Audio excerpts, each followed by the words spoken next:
नमस्कार मित्रांनो, स्वागत आहे तुमचं माझ्या व्लॉगमध्ये. आज मी निघालोय लोहगडला, जे की पुण्यापासून फक्त 70 किलोमीटरवर आहे. बघा, वातावरण पण खूप छान झालंय. आता आम्ही गाडी केली पार्क केल्यानंतर आम्ही निघालो डायरेक्ट एंट्री गेटवर.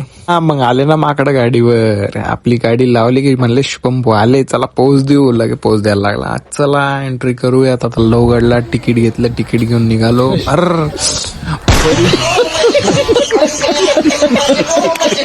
म्हटलं चल वर, काय नाही होत, मी आहे तुझ्या पाठीशी, काय होणार नाही. चला, काय वातावरण आहे. धान्यकोटी बघितल्यानंतर दरवाजाजवळ आलो. दरवाजा एंटर केल्यानंतर आम्ही बघितलं की बघा, तुम्ही बघू शकता इथं माहिती लिहिलेली आहे लोहगड बद्दल. गडच्या बाजूला पण विसापूर गड आहे. हे दोघंही गड एकमेकांच्या जवळ आहे. वरती आल्यानंतर आम्ही घेतलं शिव मंदिरचं दर्शन. त्या टोकापर्यंत जायचं होतं. त्याच्यानंतर आम्ही पाण्यात मासे बघितलेत. अरे ते जाऊ दे, इकडे अरे इकडे ये. हे बघ काय सापडलं, शेवटी भेटला ना. अभी मजा आएगा ना भिडो. हा घे वर घे. इतका पागल झालो आम्ही त्या खुशीत की आम्ही फुगडी खेळी. मित्रांनो, आजचा ब्लॉग इथे संपतो. लाईक, शेअर आणि कमेंट नक्कीच करा.